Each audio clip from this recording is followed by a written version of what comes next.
Welcome to the Winged Wheel Podcast, the number one source for news, analysis, and discussion on the Detroit Red Wings, the NHL, and all things hockey. Here are your hosts, Ryan Hanna, Brad Crisco, and Evan Lopsinger.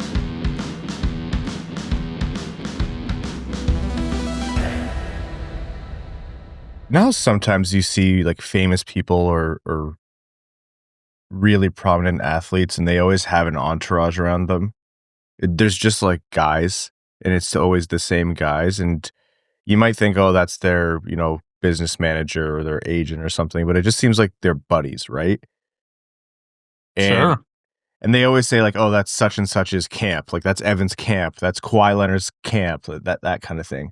It's like, how do I become a paid friend of a multimillionaire athlete? That seems like the best job in the world, because they have to be getting millions of dollars in bad decisions by said person with multi-millions of dollars, right? Like it's ripe for the taking right there. They must be getting a stipend. You just got to get really good at laundering money. Why would you even? Oh, actually, no, that was going to be a silly. You brought up Kawhi Leonard, so it's not laundering money, saving the earth, Brad. I don't know how you do that, but I'm just saying. None of us are in a position to find out, I don't think. No, because twice a week and all the extra stuff we're doing, we're recording this podcast. If we just, fold the show and start learning Russian, Kirill Kaprizov could have some friends hanging out with him, keep morale high. I'd really have to work on my anti-tan, because there's not a lot of uber tanned people in Russia like myself. Well, you just spend all your time in Sochi. That's what we'll say. Well, I have to do my travel guide to Magnitogorsk at some point. The Patreon exclusive content. Oh, God. Welcome to the Winged Wheel Podcast, folks. Here to talk to you about all things Detroit Red Wings hockey, the world of the NHL, and lots more. I'm one of your hosts, Ryan Hanna. I'm Brad Crisco. And I'm Evan. This episode of the Winged Wheel Podcast is presented by Green Light Lending. Red lights are meant for lighting the lamp at the rink, not your home ownership goals. Head to gogreenlightlending.com today for creative mortgage solutions with flexible closing cost options. Licensed only in Michigan, NMLS 2676683, an equal housing opportunity lender and proud sponsor of the Winged Wheel Podcast. On this episode of the Winged Wheel Podcast, we're going to be talking about a couple of the prospects that have been getting some attention, but they've been outshined by the big names like Emmett Finney and those who we expected to take over. But we'll be talking a little bit more about ASP and MBN, the Initialism gang, as well as an update on Nate Danielson, unfortunately, and some good updates on Simon Edvinsson and more. And we're going to be talking about Kirill Kaprizov's $17 million annual average value contract and how that's set to shake up the league. And then we're going to be getting into our Metro Division preview as we are getting closer to the start of the season.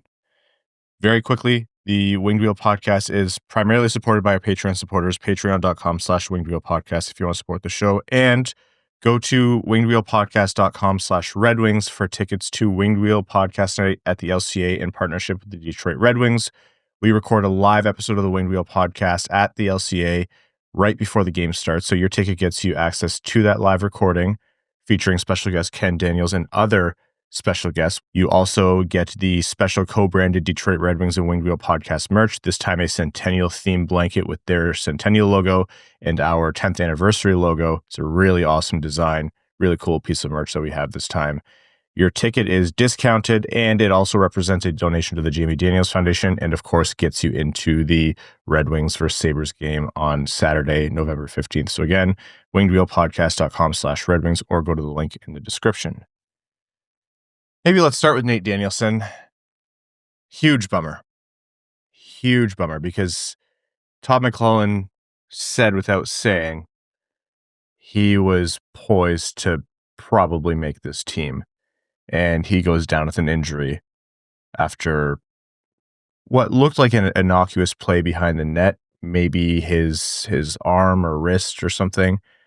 But there wasn't a timetable set for his return. Nothing was put forward like it was season ending, but it didn't look like it was going to be just a minor scrape that he'd be able to play through. So not that this writes off Danielson's chances at the NHL this season, but that's a massive damper on what was a strong camp overall for him so far.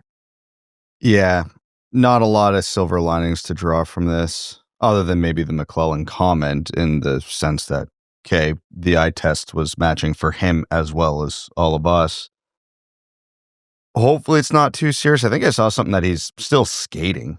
So at least it's not an injury where a big enough risk that they're worried, if he catches an edge and falls, it'll set him back 6 months. So that's at least a promising sign.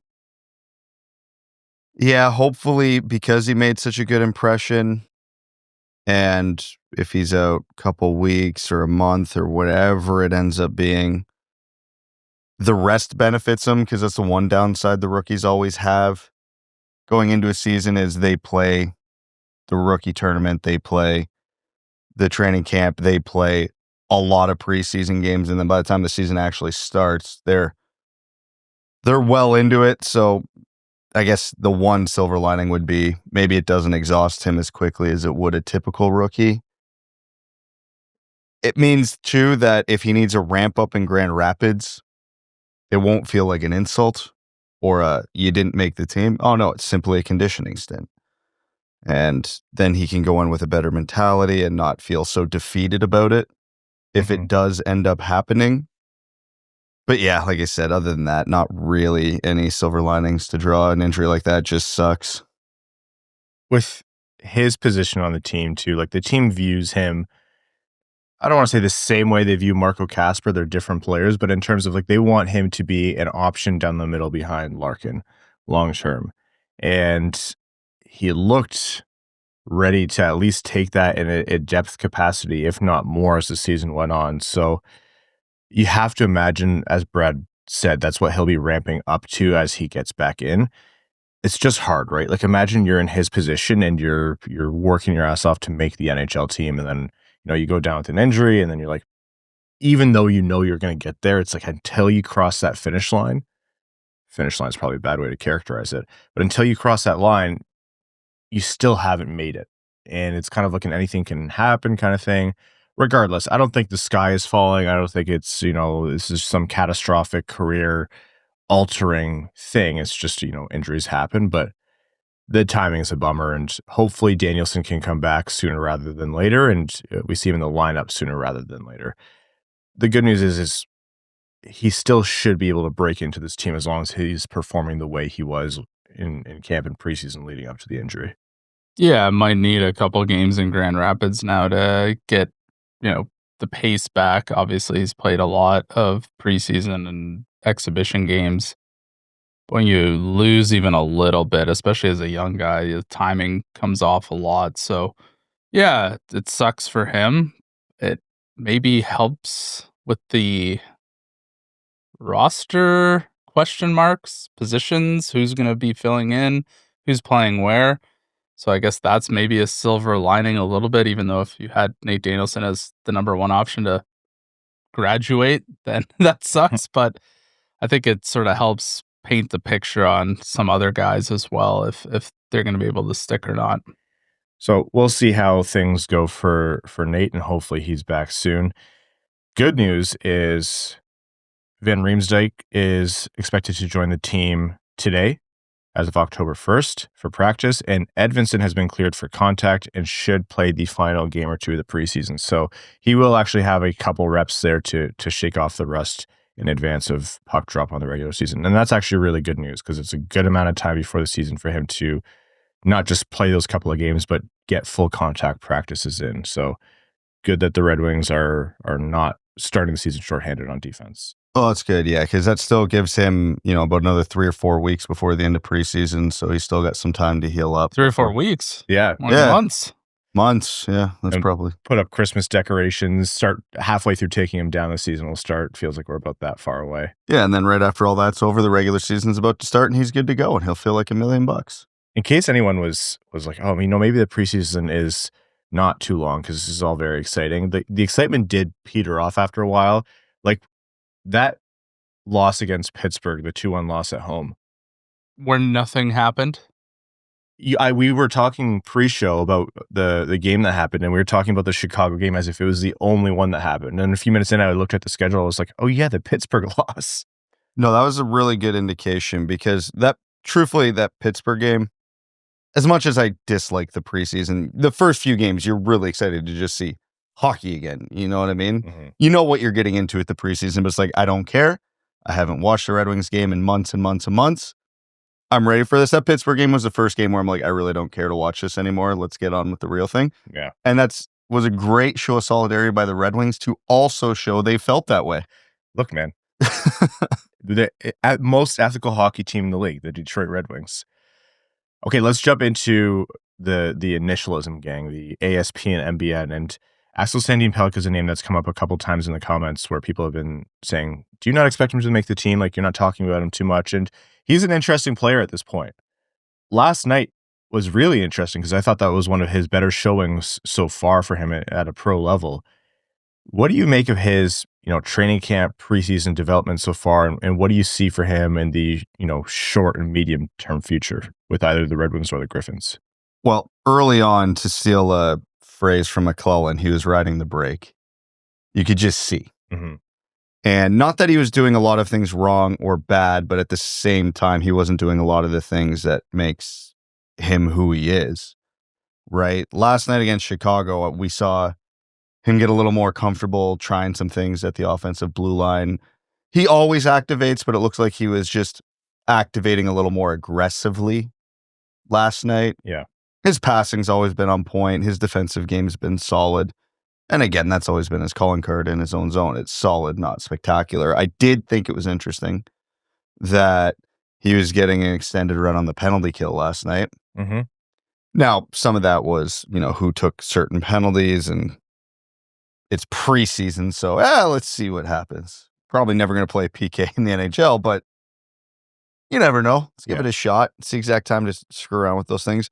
I don't know. He just looked a lot more comfortable last night. I don't think he's set the world on fire or anything in this preseason, but the signs are there. You can still see it's him, and you can still see all the tools, all the gifts, all the hockey IQ. It's just going to be a matter of,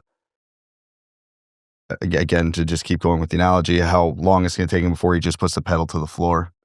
For Axel Sandin Pellikka, to me, this is a player who his path to the NHL is not going to be dictated by who's ahead of him, but rather when it makes most sense for his long-term development to bring him up, because it's not going to be long, or you might even contend that it's now, where he is better than, X number of guys to play down Detroit's right side at the NHL level. Not huge minutes, like he's not going to be Seider or anything in his first season, but who's better than him than Seider?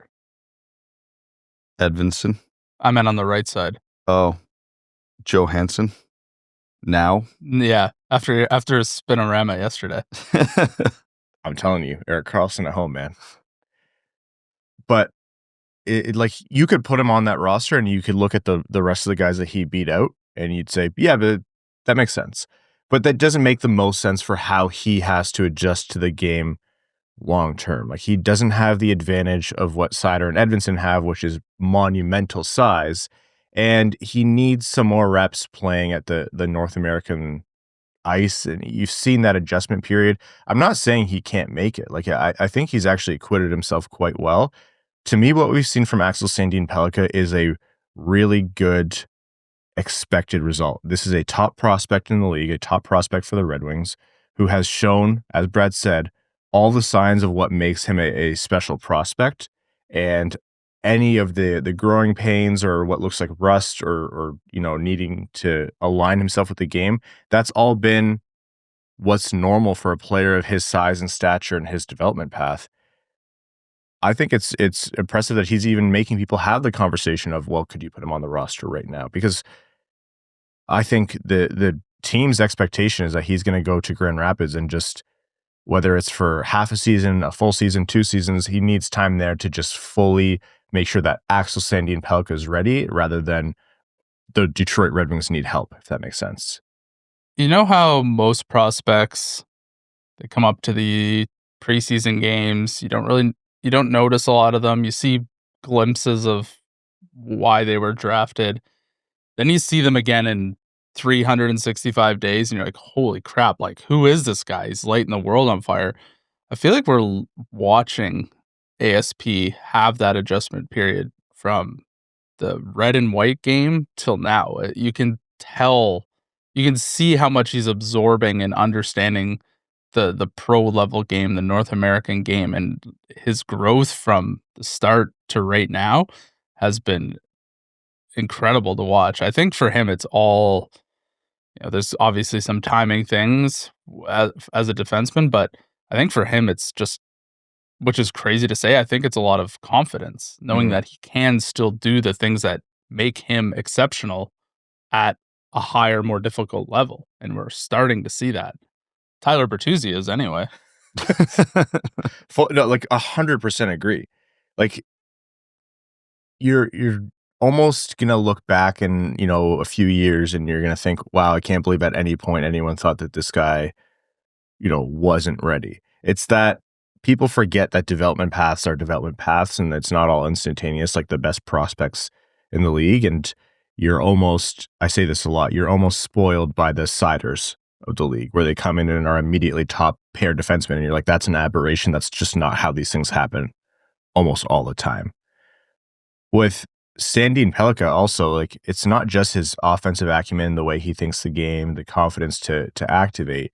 You both have mentioned, but he doesn't play a soft game. He doesn't play a small game. He doesn't play a scared game in terms of defense. Like, yeah, you have to learn, like you were talking about rightly, Evan, the timing and in your positioning, and that is all a massive change once you jump to NHL ice and then NHL level talent once the season starts. But the fact that that's not even like, we're not saying, oh, Axel Sandin Pellikka is really not that great defensively right now, but it's really hard to do that in your first preseason, or your first, real time in the NHL, and that'll come over time. No, we're saying like you can already see that part of his game. He looks like a completely different player from preseason game 1 to the game last night. Yeah. It's all really good signs, and my expectation is still that he's gonna spend time down in Grand Rapids because that's what's probably best for him. I'm not ruling it out that he makes it. He'd have to like really continue to progress at a insane rate, but the guy has all the tools. I don't know that he's going to be a Grand Rapids Griffins player for too long. Like, if it's this season, is it going to be more than this season? Is, I guess, the question if he goes down. I have a hard time seeing that unless it's a tougher year than it looks like. I would call that unlikely. Not impossible. Again, you have to kind of hedge everything with prospects. So you never know how things go, but yeah, no expectations. Like, if he goes down to Grand Rapids and like doesn't have the counting stats that people are expecting, it's like that doesn't matter. That's a short-term view. If in the long term, like you said, Ryan, if he's on the Red Wings and you're like, well, I can't believe we even had these conversations about why is an ASP one of the best defensemen in the AHL in his first year there. Yeah, it's irrelevant to me. Well, and the counting stats for him don't necessarily matter. The Red Wings already have a primed offensive defenseman, and that's Justin Hall?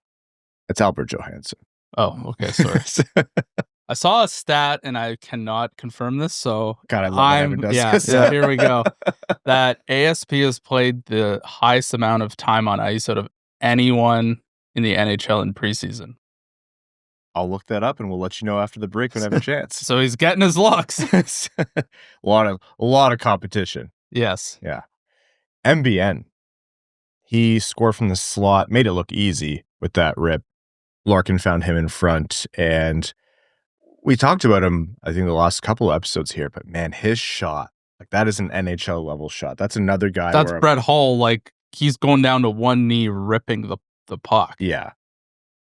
He's so good at finding the soft spots already, and he's what, like 19? He wouldn't look out of place on an NHL lineup today. No, he absolutely would not. He's a lot of guys in preseason were trying to feel out who they are, what they're going to be at the next level, what's their strengths, what their weaknesses. Like, MPN, man, this game is so simple. It is not hard to figure out who he is. He's going to go a million miles an hour, throw his weight around. He's not a great puck transporter. On the cycle, he's a menace. And yeah, like, that goal is a perfect example. He doesn't just get to soft spots, he gets to them fast. Mm-hmm. Like, he took 3-4 hard strides. As soon as that puck got to an area, he's like, okay, I know what's about to happen. Rips into the slot, gets ready, drops to one knee, hammers it. Larkin made that pass to him. He probably thought, "Oh, Alex DeBrincat, what a great shot!" Yeah, it's like I didn't know we were playing together tonight. I know it's long-term view, and I'm not saying this for this season because again, I think MBN's still going to need some time in Grand Rapids, but you almost couldn't create a better winger for Larkin and Raymond in a lab. I was thinking that. Like, he's not a guy who's going to thrive with the puck on his stick a lot. You know what I mean? He's not the guy going to be leading the rush. He's not going to be a distributor at the NHL level, at least not at any sort of meaningful level. But he can win battles, and he sure as hell can finish when he gets opportunities like that. So if you put him on a line with two guys who love to carry the puck, who will spend most of the game with the puck on their stick, a la a Dylan Larkin and a Lucas Raymond, he can do the other things for them then. He could be that guy that plays on that line for 10 years, never has more than 30 assists in a season, but he's putting up over 30 goals every year like clockwork because he's just the trigger guy on that line. Everyone always wants to make the comparisons to the good old days, but like Franzen, like the not every line can be comprised of three guys who are just elite distributors, have elite vision, and all. And not that there's only one puck out there, right? Like three guys can't be holding onto it at all times, and one guy has to be the last guy to touch the puck, and that's what you hope MBN. And he's either the guy to win the puck and establish possession and start the cycle or whatever it is.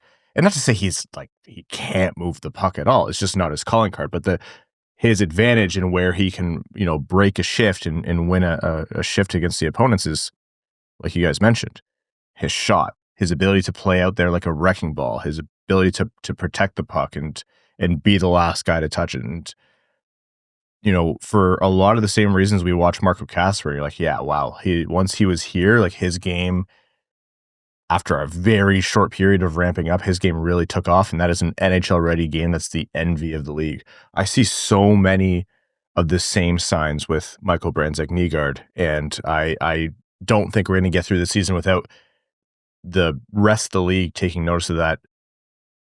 We're probably going to see him for some games this year, is what I imagine. I think there's going to be points where, if injuries or call-ups need to happen, his name will likely be up there as long as he continues to play like he is, and that's assuming he doesn't make the team. What a weird year for Emmett Finney to come in and make noise, right? Because there's so many other guys, like we talked about last episode with the rookie wave, that could honestly slot into this roster and not look too out of place. It's a good problem to have, I suppose. Very good problem to have.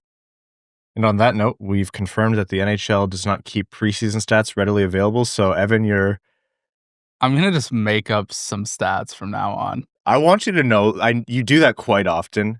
I'm going to just start thinking of things, and as long as I say it super confidently, I think I can pass a lot of them. Pass me? Yes. At least you. No, I don't want this. Just keep making them more and more ridiculous until people catch on. Like, did you know MBN actually has scored more power play goals this preseason than any player in hockey history? Go on. Okay. On the other side of the break is going to be our Metro Division preview. So right now I want to start the conversation on some NHL news, and that's Kirill Kaprizov. Makes things boring as usual because nothing ever happens. The NHL never has any meaningful movement, except for, when it did last trade deadline. But Kirill Kaprizov, $17 million per year contract for a full 8 years with the Minnesota Wild. Insane number because we haven't seen that before. Record-breaking contract in terms of total dollar value, and the Wild make sure that they don't go into this season with the big question mark of what's going to happen to Kirill the Thrill, the best player in franchise history for them. And two things, like I said, boring. No one else gets to bid on Kaprizov, and I don't want to say resets the market, but that's the biggest splash so far in terms of, the cap is going up by X amount. Here's an equivalent percentage of the cap that we used to see back in the day. And that's what the real dollar value looks like. Edmonton's cringing because they now have to just pray that McDavid doesn't care about being the highest paid player anymore, because he will obviously deserve more than that. Other teams with superstars coming up are cringing because they're like, well, that's the new benchmark. It's no longer, the 12 or 12 and a half or whatever of McKinnon or anyone else. Edmonton's probably also a little happy because they got Draisaitl out of steel compared to that, but wild number to see show up on your screen. Pun intended? No, actually, no. Because it's too early for me to think that many words in advance, but we'll allow it. Yeah, like obviously the initial reaction when you see the 17 is complete and utter sticker shock. But at the same time, like we've seen what the salary cap risers are and increases are over the next few years. And it's been hypothesized all summer that this is about where these guys are going to get. We were talking about, would we give Kaprizov that much? And we all agreed, yeah. Like, that's the other part of this. This is the Minnesota Wild. This is not the New York Rangers. This is not the Florida Panthers. This is not a destination where players are going to take a discount to go to. Like, I hate to break the news to all the Red Wings fans listening. If you want a Kyle Connor or anybody like that in free agency, this is what it's going to look like. You're not getting them at a hometown discount. Kyle Connor's not going to cost $17 million. Not 17, but it's going to be a hell of a lot more than people think he's going to cost. He is not an $11 million player. No. And, Will it be a 10? 10.9, yeah. Okay. Thank you. Yeah. Because, over a 3-year window, the cap's going up by over $20 million. So Kaprizov's contract is quote unquote covered just by cap increases. And if you're the Minnesota Wild, a team perennially stuck in the mushy middle, can you afford to lose a Kirill Kaprizov? I think that's what it is more than anything else, whether it's, a test on if you think Kaprizov's one of the best players in the league. I think it's just Minnesota has a superstar player in their organization and they cannot afford to let him walk out the door. Because if he does, they may as well tank and go for McKenna as well, because that's it. Yeah, like what's their plan B if he walks? Like now, at least, again, Minnesota's in a very similar to Detroit, where a lot of things have to go right for them to compete. But now they're looking at a core of Faber, Bouillon, Kaprizov, Boldy. Probably not a Stanley Cup winning core, but it's a start. That, much like Detroit, they have Boldy and Faber at a really good number. Long term. And now you have your superstar. You can work around that. And now it's going to require some creative GMing, but it's the same things we've been talking about with Detroit. Bill Guerin sure is creative, I'll tell you that. He's not had a dull day on his cap sheet since he's come in. Hey, for all the awful moves he's made, you can't argue he's not creative. He's not boring. Exactly. You see the press conference when him and Kaprizov were sitting down, and you just hear a reporter ask, Kirill, are you excited? And Bill Guerin, as he's sitting down, goes, you fucking better be. If Kaprizov continues on his current pace, this is dollars well spent. I think there's still, just from the lack of availability there's talent left, production left in the tank. 100%. I asked the question in a group chat of I understand the number, and I do think I get why it's the right number for him, and he had all the leverage. The ownership was giving him leverage publicly, saying we're going to pay him whatever he needs to stay. They understood their situation. Could they have handled it different publicly? Maybe. But as Brad said, you can't let your best player walk. So you didn't even want the drama. But did they have to do this now? That to me, at first, I was like, is that an April contract that you give the guy? And Prashant made a good point, because I put that in the chat, and he said, well, what if Kaprizov wins the Hart? And he was playing at a Hart level last year. And, if he wins the Hart or something happens and your team is absolutely terrible and he wants to go to another market that's also willing to pay him $17 million, or there's a ton of things. And yeah, the correct move, painful though it may be for the cap sheet, is to just stomach it and make sure the conversation is, did we overpay the greatest player in franchise history, and not how did we let the greatest player in franchise history walk for nothing? So, yeah, I think it's an extremely simple answer. They couldn't risk it. I don't think Minnesota fans care at all about the whataboutisms. They cannot afford to let Kirill Kaprizov walk. If he has a Hart level season, they'll be like, this is totally worth it. Yeah. If he plays 41 games, they'll be like, well, we had to do it. So there was no real option otherwise. And again, we look at everything in such a short-term view. We know in the next couple of years, it's out there. It's public knowledge how much the salary cap is going up. Okay, so what does that look like in 5 or 6 years? It's 17 mil is not going to be a crazy amount at that point. So pick a year of salary cap equivalency that you want to see. Go to 2031. 2031 relative to the 2024-2025 cap.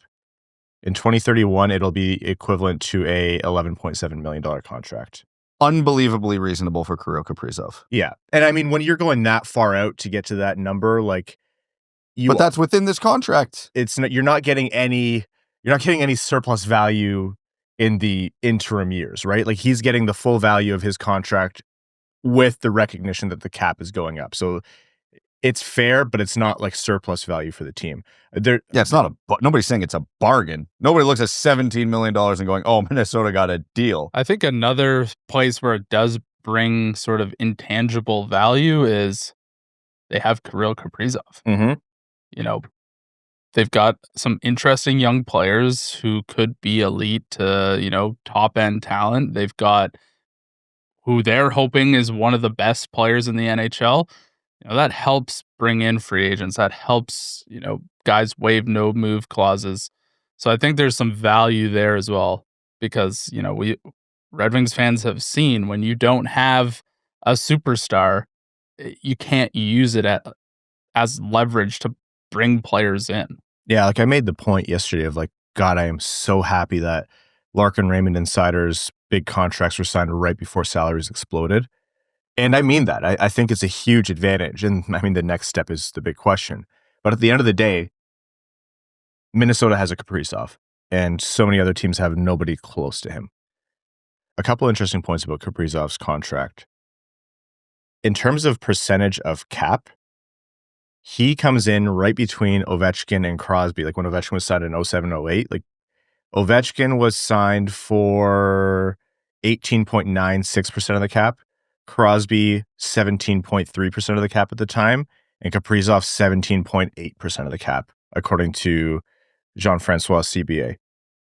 So it's not like it's not out of this world. No, I mean, is he Ovechkin or Crosby? No, but the amount of leverage he had put him in that territory. Yeah, and I'm sure, knowing Crosby, he probably took a friendly. Oh my God, friendly deal. If Sidney Crosby wasn't Sidney Crosby, the Players Association would be up his ass about how little he's taken when he's had that much leverage. NHL's real happy you can't have triple-digit jersey numbers. Otherwise, he took 8.7. That guy didn't take 291. Mr. Bettman, someone requested an exponent on their jersey. Yes. Another, I mean, this is probably going to be boring to most people, but another interesting quirk about his contract is that his structure is that he's getting 20% of the salary cap and signing bonuses in the first 4 years. His actual salary in each of the 8 years is $1 million. That's just how the signing bonuses work out. I think it's like the last year or two, something like that. Maybe 2 or 3 years. The $1 million actual salary might go up and his cap hit might go up marginally if the minimum NHL salary goes up by then. Interesting. Yeah. So it's just a funny little detail. So his salary cap hit could end up being like 17.25 or whatever it might end up being in like 5 or 6 years.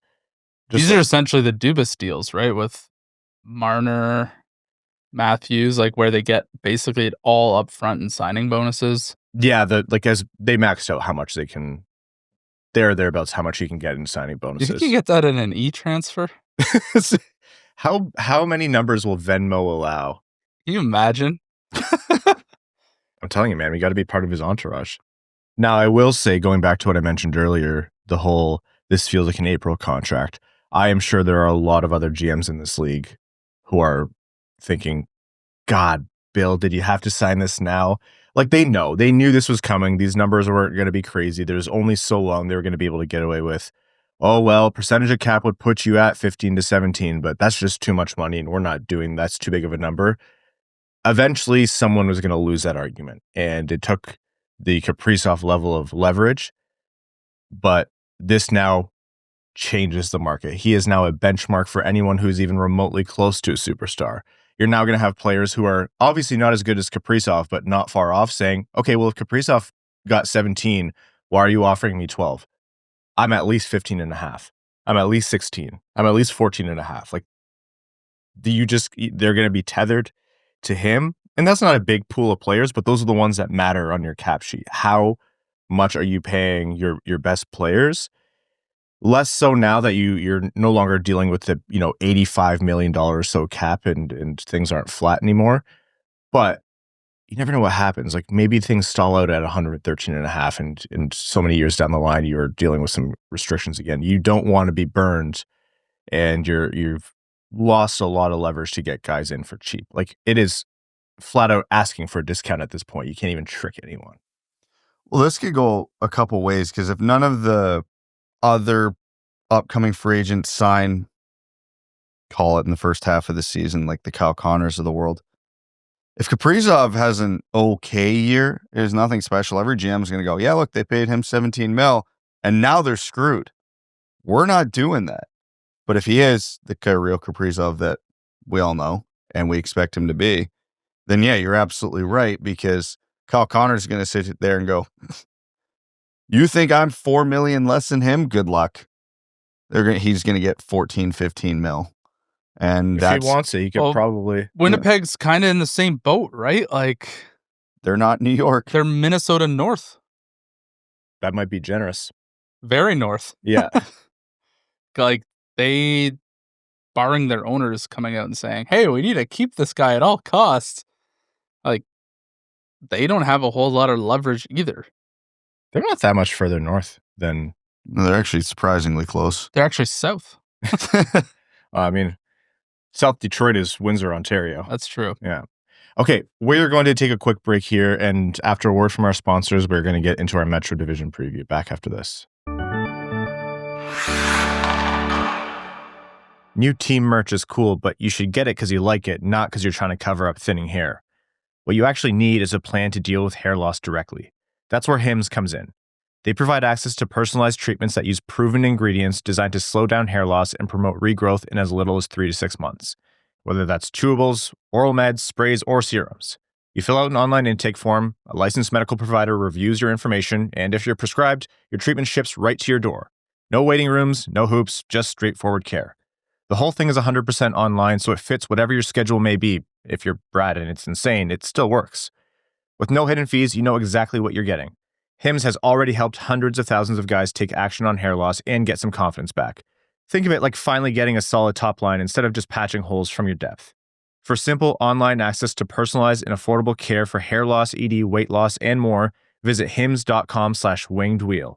That's hims.com/wingedwheel for your free online visit. hims.com/wingedwheel.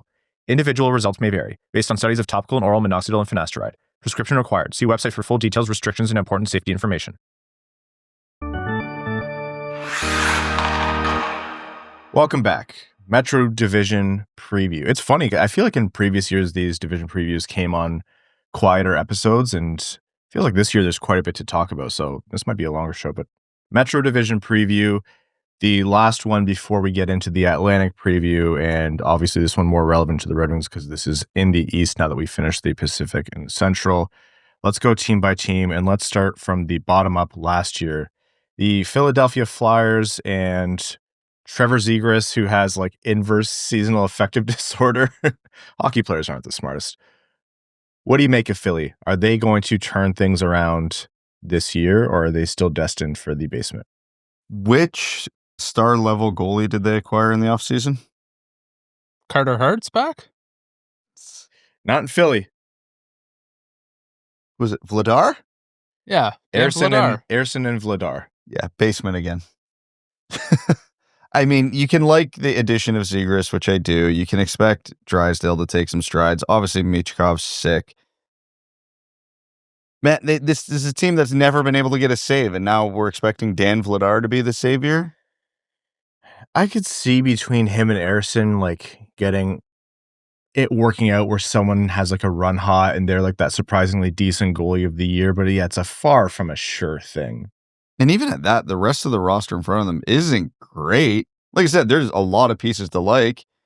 You know, Michkov, Konechny, Drysdale, York. Like, there's reasons for optimism, but not a ton. And then you couple it with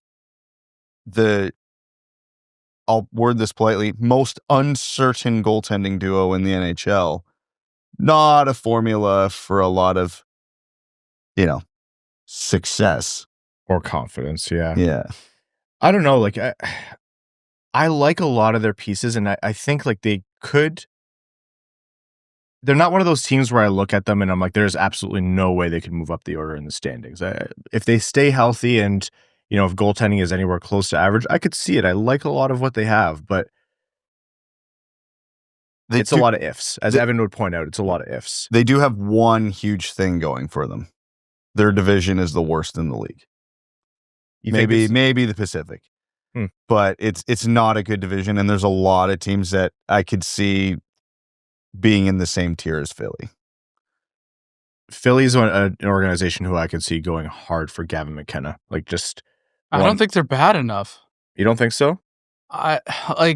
They've got some solid. Like, I think they're in a better spot than Chicago. Oh yeah, I think Chicago's way worse, and I think from an organizational spirit, the like what they've got going on is in a way better spot than them. Mind you, all it takes is a couple lottery balls to go your way. They did move up a few spots. They did pick 6th last year. With they are going to be in the mix for McKenna, I'm thinking. All right, now let's move up the order. The Pittsburgh Penguins, and all eyes on them. Of all the teams that are projected to be lottery teams, Pittsburgh Penguins are going to be looked at all season because everyone's thinking, is this it for Crosby? And in previous years, when it's been signaled pretty firmly that Crosby's not going anywhere, you're almost seeing the groundwork being laid now from Crosby's camp even to say, well, I only have so much time left and winning is important to me.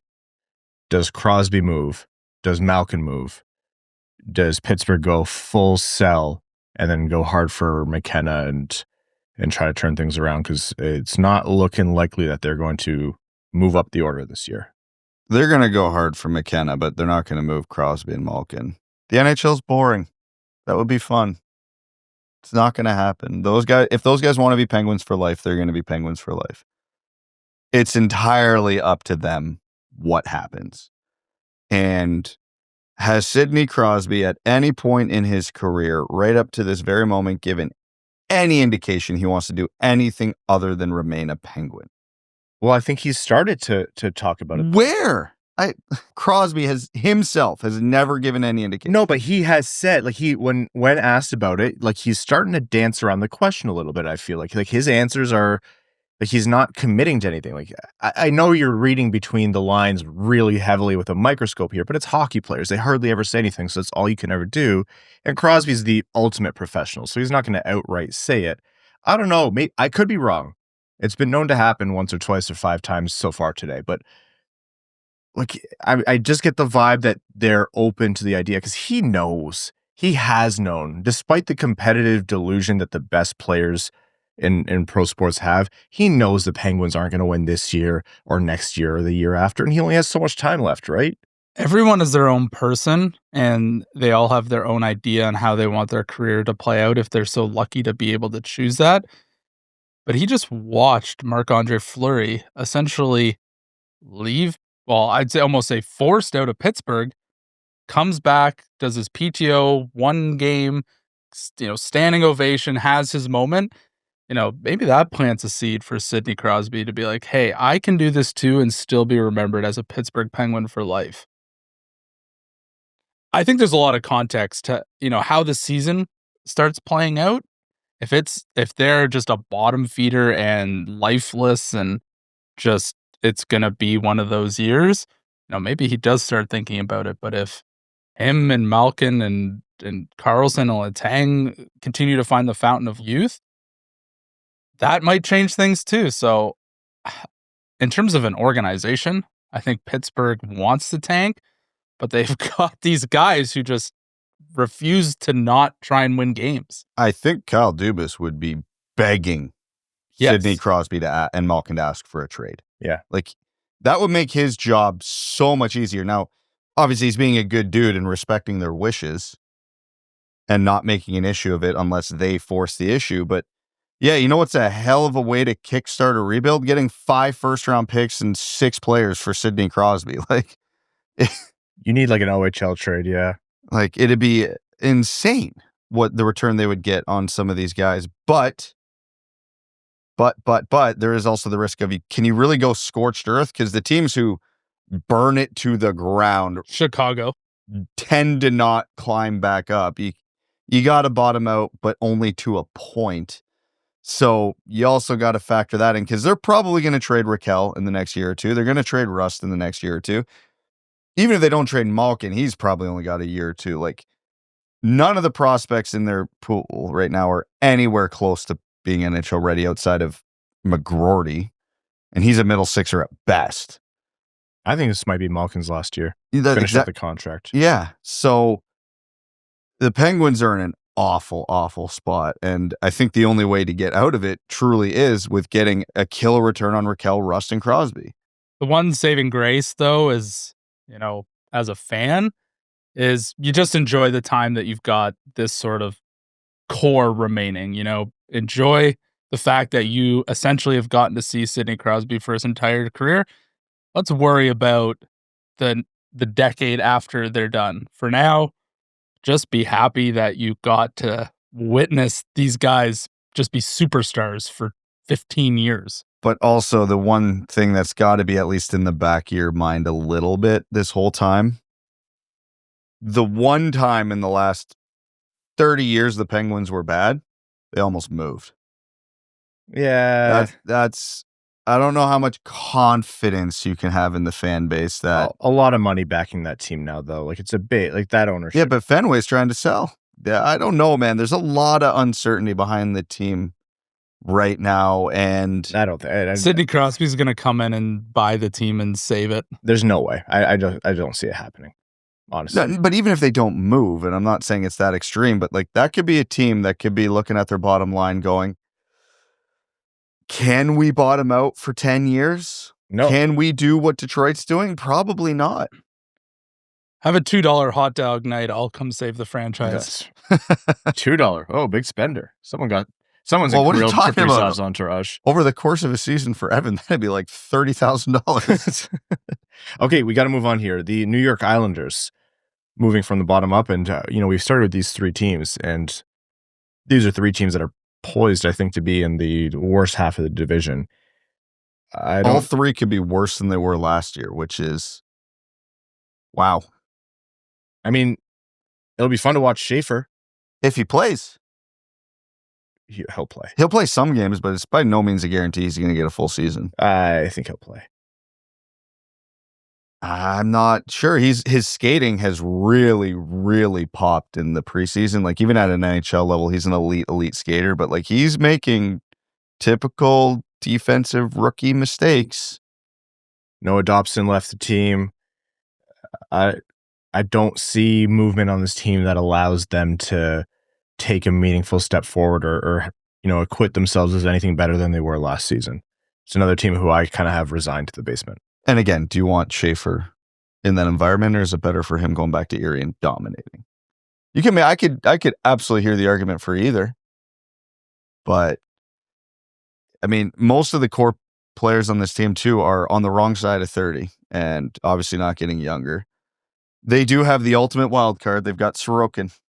That's who's going to keep them in the mushy middle. If he continues to play as he does, he'll refuse to have them in the basement.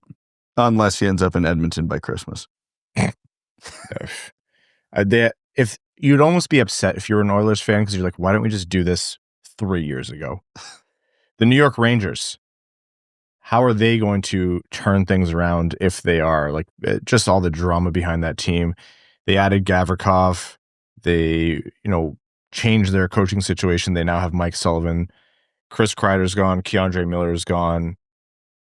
They had they've had an eventful like 5 years, I feel like it is. Are they going to get another, Vezina level season from Shesterkin back to form kind of thing? Is JT Miller going to lead that team to the promised land? Didn't he get hurt the other day? Well, look at that. Off to a bad start. Where do you see the New York Rangers falling in? Man, I don't know. I thought they were going to be a lot better than they were last year. So I look at this team on paper again. I go, yeah, they look pretty good. But that didn't get them very far last year. Yes, they add Gavrikov, but they lost K'Andre Miller. Zibanejad and Panarin aren't getting younger, but Panarin was still sick last year, but Zibanejad fell off a cliff. Lafreniere, you would think, keeps making steps. Shesterkin. Man, there's a reality here where they could finish anywhere from 1st to 6th in this division, and I'm not surprised at any result. Mike Sullivan is going to be a big difference maker if they are going to be, near the top of the division. I think they have all the makings on paper to be a, bona fide solid playoff team, like maybe 2nd or 3rd divisional seed, could be a wild cards, but they have everything that they need to make the playoffs, especially in this division. I think in previous years, they've been worse than they should have been on paper. If Sullivan can come in and extract what he needs to from the team, keep order, keep the locker room, under one direction and aligned and get the most out of Lafreniere kind of thing. Yeah, I could see them surprising a lot of people, but as Brad alluded to, I think the floor is lower than people expect just because of the amount of dysfunction that has existed. One Direction, JT Miller, known for creating unity in a locker room. Wow. What Swede is he going to bully this year? Mika, watch out. Yeah, literally. Well, at least they didn't name him captain or anything like that. It's not like he'll be leading that locker room. The Rangers are continuing to be an anomaly. All right, moving on. The Columbus Blue Jackets last year had a glory run of a season, fell short of the playoffs, but was one of the best stories of the year in the NHL. Do the Blue Jackets continue on that, path forward, or was that kind of a flash in the pan? Another team I can't get a read on. I mean, it took a near Norris level season from Werenski to get there, but from who, Evan? I don't know. Zach. He's on a first name basis. I mean, they got a lot of young guys who, in theory, should continue to improve. Marchenko should continue to be getting better. Same with Fantilli. Obviously, they still have Werenski. God knows what their goaltending is going to be. It's a team that always seems to be plagued by injuries.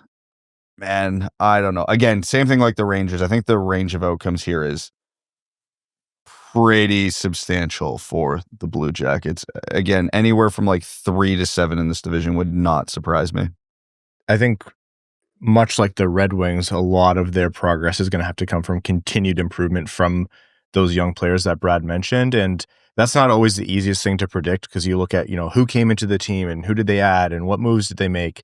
And yeah, that's an easy way to look at net additions, but a lot of the times the improvement comes from within. And so I could see a world where Columbus improves. I don't want to call them mushy middle, but I do think that they are a middling team in this division and they could take a step in either direction. If Jet Greaves is on form, for example, I could see them moving up the order, but that's far from a guarantee. Yeah, like they've got some young talent that you hope takes another step, but it's all going to come down to goaltending. Like, what do they have in Merzlikins? We've seen good and we've seen some bad as well. So, yeah, like you guys, I could see them all over the place in this division. The New Jersey Devils, are they, among the favorites with Carolina? Favorites, I don't know if I would go that far, but they're definitely closer to that tier than they are the rest of the division. They've got a pretty reliable goalie in Markstrom. They got all wicked forwards. Obviously, the 1-2 punch of Hughes and Heischer is hard to beat. Jesper Bratt has really, over the last few years, emerged as a legit star level player. They got the world of depth on defense if they can ever get Luke Hughes signed.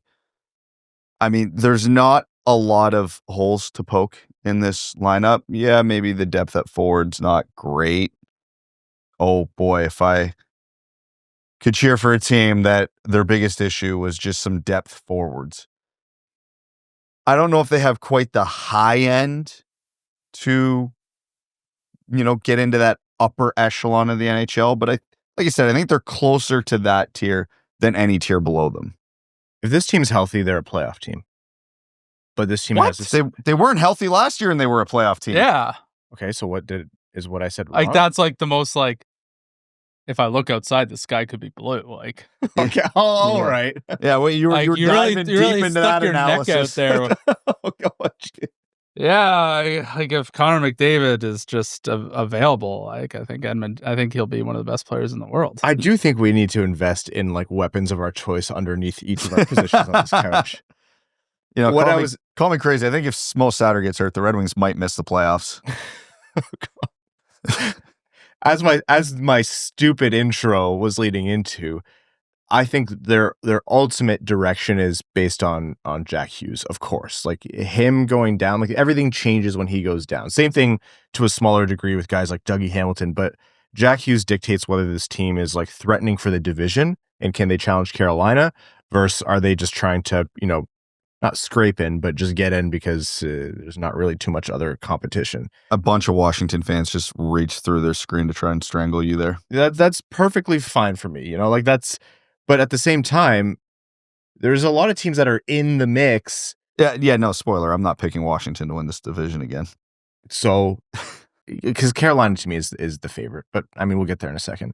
But, yeah, like Hughes is almost forgotten about because he's out for a long stretch and everyone doesn't really pay attention. But he is an elite talent in this league and a game breaker and a difference maker. So, if they keep him healthy, then, yeah, they have all the tools that they need. They do need the strong goaltending, but I think they have in Markstrom what they should need to do that between him and Allen.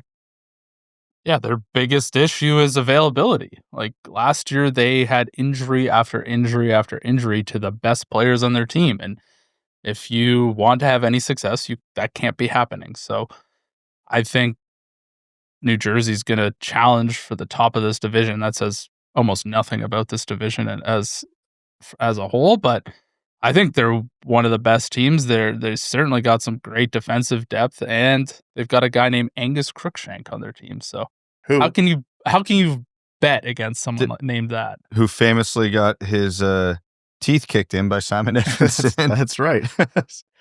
The Carolina Hurricanes, who I've spoiled, I have as favorites to win the division and take that title away from the Capitals, but Carolina this season, what do you see for them? Do you see more of the same in terms of, being one of the teams out of the East? They added Nikolai Ehlers. They have a god-awful jersey. To steal the conversation that we have about the Toronto Maple Leafs every year, I don't care what Carolina does in the regular season. They're going to be good. We know they're going to be good. They're going to make the playoffs. Cool. Doesn't even matter what seed. Can they ever actually not get throttled by the legit good teams in the playoffs? That's the only thing I want to see or care or have a question about with the Carolina Hurricanes this year. I think they got better by getting rid of Orlov and Burns. Not that, they were net negative on the ice, but I think they probably disposed of them at the right time. Adding Ehlers and Keandre Miller, I think are like really, really good, if not great additions. I have a hard time not picking this team to be a favorite. And then you consider the continued improvement of guys like Jarvis, like Stankoven, and like adding Ehlers to the mix with Aho and Svechnikov. Jacob Slavin still is somehow like underrated at points in this league in terms of how good of a defenseman he is. I like this team, and are they missing the Kaprizov level talent that they wish they had? Sure, maybe, yeah. That's just kind of always been their issue. But they still have only continued to build on what has been a really solid foundation. So, yeah, the regular season's not the question. You're right, Brad. This is the one team that I always point to that says, this team does nothing for me.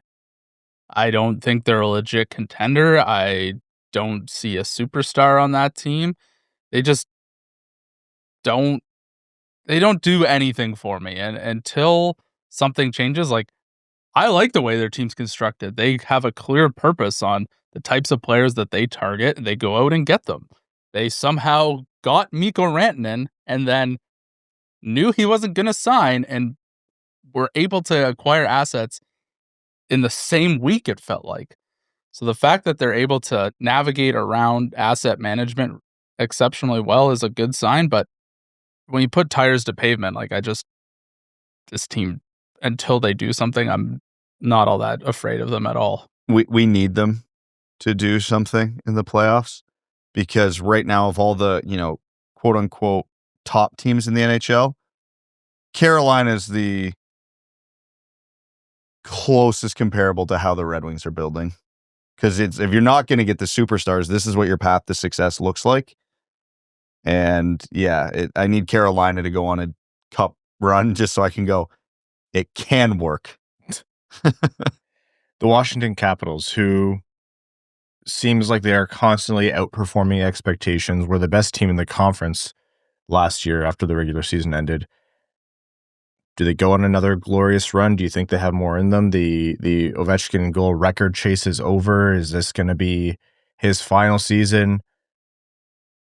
Or does Washington kind of fall back to where they're expected to be based on their lineup? I think Washington's still a good team, but like everything went exactly right for them last year, and that doesn't happen 2 years in a row. Ovi, we all love the guy. He's not going to score at that goal pace again in all likelihood. Protas, a sick player. He's going to be a stud in this league forever, but his shooting percentage was like unsustainably high. Their goalies were elite. Like, Carberry's a really, really good coach, but I don't see him replicating the same magic where just every dial he turned last year was the exact right move at the exact right time. And again, I think Washington's a good team. I'm not predicting them to fall all the way out of the playoffs or anything like that, but I don't think they're the favorite to win this division.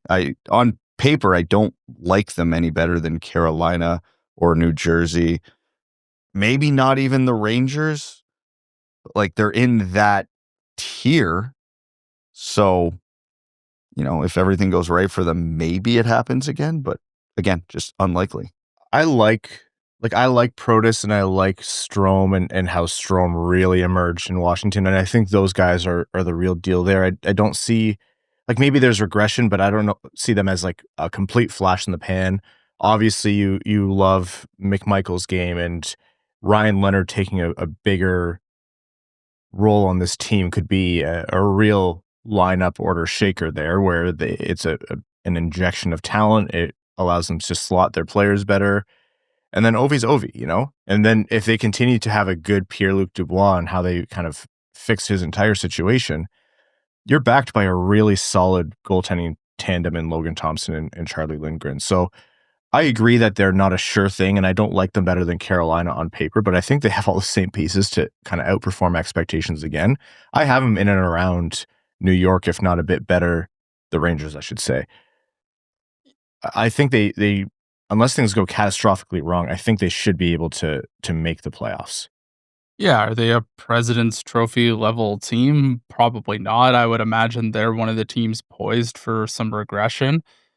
But they still, they're running it back with essentially the same team. So if you believe that Dylan Strome can replicate his season, if you believe Jacob Chikrin can score a bajillion goals again, if you believe Ovechkin can continue to score a bajillion goals, if you think Tom Wilson can kill a man and be that handsome, then yeah, like, this team is absolutely a playoff team. I wonder if they're going to try and inject Andrew Cristall into the lineup to, if he scores a few goals to supplement Ovi, maybe eventually regressing. Yeah, this team will be fine, but they're certainly poised for regression based on last season. All right, Metro Division predicted standings. Brad, you go first. Top to bottom or bottom to top, up to you. Yeah, I'll go top to bottom. Easier to keep track that way. No surprise, I got Carolina winning the division. They're always regular season superstars. Don't care if they win the division, as I already talked about. Just want to see how they do in the playoffs. Second, I've got the Devils. Again, you got to assume health. And on paper, I like them better than Washington or the Rangers or anybody else. But we'll see how that goes. Third, I'll go the Capitals.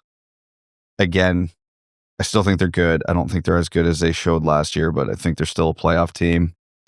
Fourth, I'll go the Rangers. I'm not ready to buy all the way back in on them, but they're definitely better than they showed last year, and I think they're going to be sniffing around that third divisional seed, wild card spot. They'll be right there with everybody else. 5, I'm going to go Columbus. I'm not fully buying them yet, but I like the signs of life they show. So maybe they'll be okay. 6, I'm going to go the Penguins. They have Sidney Crosby, and the Islanders don't. So then I'm going to go the Islanders, and then in the basement again, I got the Flyers. You're so annoying. Go ahead, Evan. Is it because you had a lot of the same order there? Yeah. Yeah, same. Cool. That's awesome. I love when we do this. Carolina, New Jersey, Washington, Rangers. Oh, great. Did we all have the same top 4? Yeah. You know what? So honestly, that's definitely not happen. Same as last of it. Same as the Central, yeah.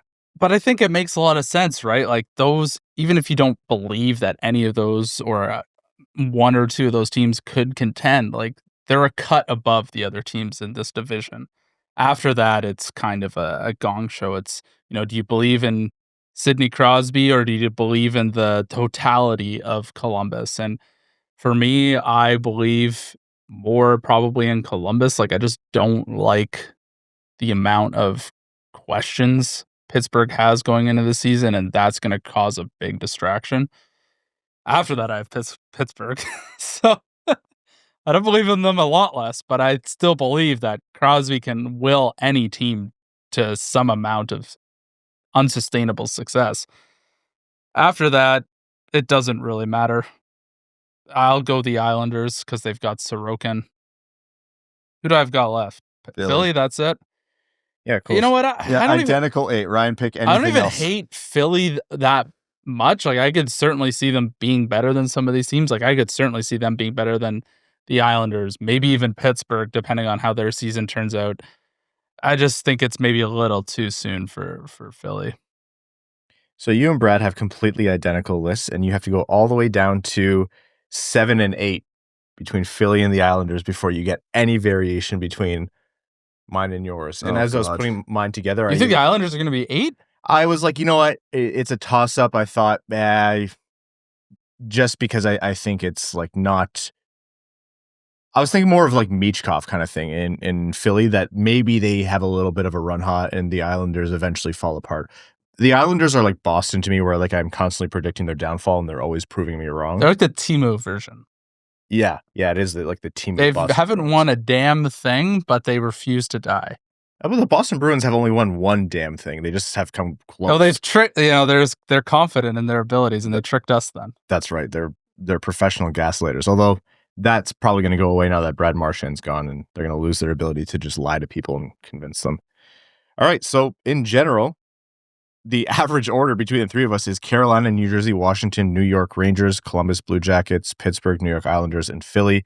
Only I had the last two swapped. So that is guaranteed to not be the order. So maybe this is Washington in the basement, and then Pittsburgh actually loads up somehow and they make a run with Crosby and Malkin in their last year. I can't wait to talk about Adam Fantilli's Hart campaign and Columbus winning the division. I think Columbus, surpassing New York or someone else is actually... Yeah, I wouldn't be shocked. I think the more interesting question, and minimize your spoilers for next episode, but how many playoffs teams do you think are in this division? Yeah, that's what we ultimately are going to have to pick. Well, all right. Are you gonna answer? Or? 4. 4, okay. Yeah, I think probably an even split it's a safe answer, but I always have a hard time saying, guaranteed both teams in the wild card seed is going to be from one division or the other. Here, let me put it this way. I have more faith right now as it stands in the Rangers than I do the Senators or Canadiens. I don't know that I do.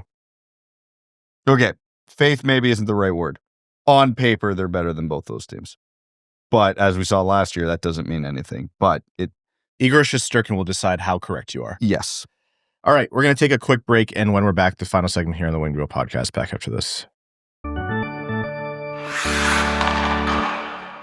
3 main ingredients go into our early morning off-season episodes: sarcasm, a healthy dose of blind optimism for a deep playoff run next season, and really good coffee. And that's where we have to give a shout out to Coffee Cult.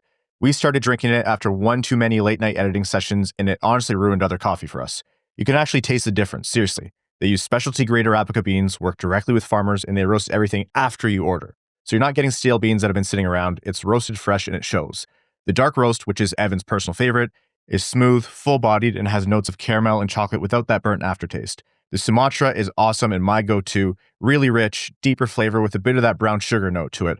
And they've got tons of single origin options for you as well. Colombia, Brazil, Kenya, you name it. And you can get 15% off any coffee with the code WWP, plus free US shipping if you spend over $49. Check them out at coffeecult.com. That's KOFFEEKULT.com. Use code WWP, get the discount, grab some cool apparel, and enjoy better coffee. Coffee Cult, spelled with a K. We're going to overtime. Overtime is brought to you by our Patreon supporters. Again, patreon.com/wingedwheel podcast. If you want to support the show and join the Dub Club, access to benefits like our bonus overtime episodes, which record right after these main ones, and any other bonus content that we've put out upcoming or in the off season. There's a lot of fun stuff out there. You also get access to our Patreon exclusive Discord, and you're automatically entered into all of our giveaways. We give away 2 tickets to every Detroit Red Wings home game in season directly to our Patreon supporters. So again, patreon.com/wingedwheel podcast. Let's take some questions from our patrons. GH says, clearly not cheering for the Habs, but I want a fair fight in the division. Seeing that slash by Nick Cousins last night bothered me. What's the appropriate punishment for someone that does something that stupid in the preseason? Evan, you were just talking about this. Tell the listeners what happened. Nick Cousins basically, if you think of a tomahawk slash in your head, it was exactly like that. On Demidov, right over the hands, right in front of the ref. No call whatsoever. Nick Cousins only does that stuff when all the tough guys are out of the lineup because they already beat up other people and got kicked out. So, yeah. I'm surprised this morning I didn't see a class action lawsuit filed by the Montreal faithful. I'll tell you, it's kind of exciting that Montreal is or should be good again, because Montreal and Ottawa just like going like complete blood feud, generational war all season could only benefit the rest of the Atlantic. Yes. Not that you're cheering for anyone to get hurt, but focus your hatred on each other, please. A couple medieval amputations throughout the year will keep things interesting. I'm telling you, the Jack Eyes are, they make that very possible. Bellingham acid balls. Actually, did you see the Islanders essentially running picks so Matt Rempe couldn't get in on the forecheck against Schaefer? That was phenomenal. That is protecting your rookies. I actually loved seeing that. Yeah. Like, that was genuinely a great strategy. And Rempe's skating is so giraffe-like that he could never like dance around anyone. He is so easy to redirect. He has the agility of a canoe. God, that is so accurate. We have, because we bring the dogs with us camping, we have I think a 17 or 18 foot canoe, and I'll tell you, we don't turn fast. You're just riding Matt Rempe down the river. Bellingham Acid Ball says, how long does it take for your average NHLer to get up to speed after missing training camp? And what would be fair expectations for Edvinsson and JVR to start the season after missing some time? Probably a few weeks. About that, like take however long camp is in terms of like camp and preseason. Like it's not even just about conditioning, but it's also about, like Evan always says, the timing and the feel. It does go away, but it does come back. It's like riding a bike, but the conditioning is the base of it, but then also just the getting everything to fire at the right time. So yeah, I think an equivalent amount of time as to however much camp was. Context matters too, right? Like Edvinsson was hurt, but could probably still work out, keep some things going, whereas JVR was away from the team. So probably doing a little less cardio. It might take him a little longer. It all depends. And if we're talking about camp and preseason, Christmas, that's about the equivalent amount of time, I think. That's when the Red Wings need the biggest bump, so that's actually ideal. That's our trade deadline. God, I would love to go to the holiday break not depressed. And not depressed because of hockey. Awit says, for tonight's game, they put Finney, so talking about last night, they put Finney on a different line than Larkin and Raymond. Could this be because they think he isn't quite ready to come up yet, or just to see how he does with his own line? Just curious what the thought process might be with the combos. Just to see how he can do away from Larkin and Raymond. And even at that, it's a pretty big position they're trying to fill beside Larkin and Raymond there. So I didn't hate the idea of seeing how Kopp looked there. Like I think it was probably more about that than it was Finney. We talked last episode about like how Kopp being a set part of that third line is a really good thing. But then, assuming Danielson gets healthy and makes it, if they really believe in Danielson and you have Larkin, Kasper, Danielson down the middle, then Kopp on the first line left wing is almost one of the more ideal options because you no longer need him at center. And then Danielson on a third pairing with Appleton and Rasmussen. God, do I not want to see that? That's Homer and the Stone Cutters, man. That's the stone of two stones of truth or whatever it is. You're picking two of the wingers who are least going to help him generate any offense, but also that would be the line. Now you're asking a rookie to be on the shutdown line. God, I would hate that idea. To be fair, they put Compher there last night, I believe, even though it wasn't even fully that line. But like, yeah, if you're putting Danielson on the team, you're putting him with like Soderblom and JVR. You're not putting him with Rasmussen and Appleton. I think there's a lot of pride in coming in and being a good shutdown two-way center as a rookie or a young player in the NHL. Pride, yes. Should you do that? No. We're doing the offense versus defense debate on October We're doing 1st. let's try to develop this guy into something that isn't Michael Rasmussen. Well, if he develops on that line, oh my God. That's what I'm saying. A rocket ship to the moon. All right, and as Brad steps out, we have time for a couple more questions. Noted Soderblom worshiper Joey Jojo Shabadoo says, I'm really liking JBD as an addition so far. My question is, who do you think makes the Red Wings first? Finney, Ammo, or Bear? It's got to be Finney at this point. Yeah. Lombardi's definitely cooled off. Not to say he's had a bad preseason. He's just hasn't like sort of maintained the run hot like some of the other guys. Yeah, I'd say Finney is, as of right now, the closest. Joseph Berry says, in hindsight, was letting Edvinsson's contract situation slide in 2023 the correct move, or would it have been better to just burn the first year at that point? I mean, you look at it now, you'd rather have him coming up for a contract sooner. Yeah. Like, you can project pretty well what he's going to be, or you should be able to, barring some catastrophic drop-off. I'd much rather have signed him now than with him more into the rising salary caps. And especially as the contract length reduces too. If you could have, it would have probably netted out at the same maturation date, but yeah, it would have been nicer to have that done sooner. Robin says, if Finney does stick on the NHL roster, is there any fear that graduating him so quickly will negatively impact his development overall? I mean, I guess that's always a risk, but with a player like him, if he starts to peter off, then you just send him down, right? Exactly. That's how I feel about it. If you think he could potentially be ready, it's like Soderblom. He came in, was on a massive heater, cooled off instantly, and went back to Grand Rapids, and now he's back with Detroit. Like, I don't think it's always a linear path, especially with guys who are 7th round picks or kind of come out of nowhere. Yeah, if he's earned his spot, let's see what he's got for the first 9 games or so. And I also think it's about what you're expecting from the player. Like, I mean, I say this, Finney isn't coming into the NHL as like his tools make him a top 6 NHL player. If he makes the NHL, like, he is a meat and potatoes energy guy who can absolutely slot up on the lineup, but in terms of ranking talent from top to bottom is a good middle or bottom 6 option if he pans out as a player. That's his projection.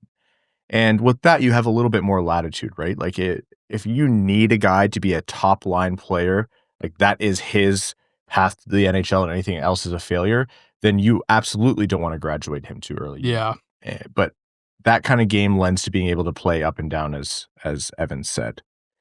Andrew Shaw says, with the injury to Danielson in the preseason, do you think we'll have another Marco Kasper situation like last year? Not in the opening game roster, but gets brought in a few games into the season. I don't think any option is really off the table. Like, all it takes is one injury with the Red Wings for Danielson to potentially be the first call up and then never sees Grand Rapids again. And it could be that, they were so sure that they wanted him and they plan to have him back, and no one on the roster has seized that spot permanently in his stead. So, yeah. Yeah, there's so many variable outcomes to this. We'll see what happens when he comes back. I'll say that shift from Berggren last night was very important for him to have. Yes. He needed a moment in the preseason, and he worked. That was a great forecheck, strip the puck, set up Lucas Raymond, and I was like, yeah, that Berggren was starting to have some questions around his name, so it's good. He needed to to put his foot down a little bit and start to make his claim to a far from certain roster spot. Yeah. All right. We're going to wrap up this episode of the Winged Wheel Podcast. Thank you all so very much for tuning in. To all our sponsors of the show, we cannot thank you enough. And to our Patreon supporters, we cannot do the show without you. Patreon.com/Winged Wheel Podcast. If you want to support the show and join the Dub Dub Club and you want to help us out, but Patreon's not for you, that's totally okay. Just wherever you're getting your podcast, if you subscribe on YouTube, Spotify, Apple Podcasts, wherever you're getting your show, subscribe, hit the like button, the favorite, the heart, leave a rating, the stars, a review, tell a friend about the show. All of those are things that genuinely do really help us out a lot. To our name level supporters on Patreon, though, this show is all about you. We could not do it without you. Arjun Shankar, Yves Bartels on behalf of the Sir Grand Foundation, Akefer, THL Champ, Samuel Soderholm, Icon, Glenn Brabham, Rain Dano, Below Average Ball Hockey Goalie, Sea Lion, Darb EQ, Matthew M. Rice, Bingo Bango, Hassam Al-Qassem, Asher Killian, Kaylin Wood, Alex Toger, That's What I Appreciate About You, Derek Enstam, Matt McKay, Jacob Turner, Andy Hardcore, Sam Bankston, Citizen High Five, RA, Aaron Hudson, Admiral Matt S. at the Cheesebag Navy, Auten Watson, Stephen Ortlieb, Jonathan Miller, Give Blood Fight Probert, DJ Denton, Carl Bertinen Naluski, Jay Gollum, John Ingles, CB55, Connor Scovey, Adam Zuiza, Adam Rose, Who, Steve R., Hockeytown Matt, Mr. Kuzi, Chaotic Monkey, Craig Kibble, Eiserplan Stan, Clip Clop Nene, Podgy713. Now I have to learn how to click on a Macintosh. Griffin God Creatives, Marty, Jeff Pridemore, Eric Hill, Butts Carlton, Best James Bond, Beer League Legend, Alec, Mark Hernandez, Slim Smitty Cards, Grand Rapids Girly, William, Kip Tira Jr., August, Brian Munn, General Andy Bohan of the Cheesebag Army, Quaz, Lonnie Zone, Dylan Larkin Trade Sacrifice, Antonio Gracias, Matt Keeler, Linda Hull, Itty Gritty Titties, Connor Leighton, As Good As It Gets, Jeremiah Dobo, Josh Yelchin, Brad Simmons, Darren Fick, Bex, The Hodag, First Name Munchma, Commander Ben Barron, The Cheesebag, Space Force, can't read, Sandin Pellikka's Pet Pelican, one always trips me up, Griffey Boy, JM Rhapsody, Your Second Favorite Patron, Rosie Posey, Ophelia, That Other Guy, Angie, Carl Thames, The Hat 123, Stephen, A. Aaron, Corey, Prita. Thank you all so very much. We'll talk to you Sunday. Thanks for tuning in to the Winged Wheel Podcast. Be sure to visit wingedwheelpodcast.com, where you'll find links to subscribe to the show on Apple Podcasts, Spotify, YouTube, or wherever you get your podcasts. You'll also find ways to support the show, like Patreon, official podcast merchandise, and more. And don't forget to follow us on X at Winged Wheel Pod, at Ryan Hanna, WWP, at Brad Crisco, and at Hockeytown Evan, as well as Winged Wheel Podcast on Instagram.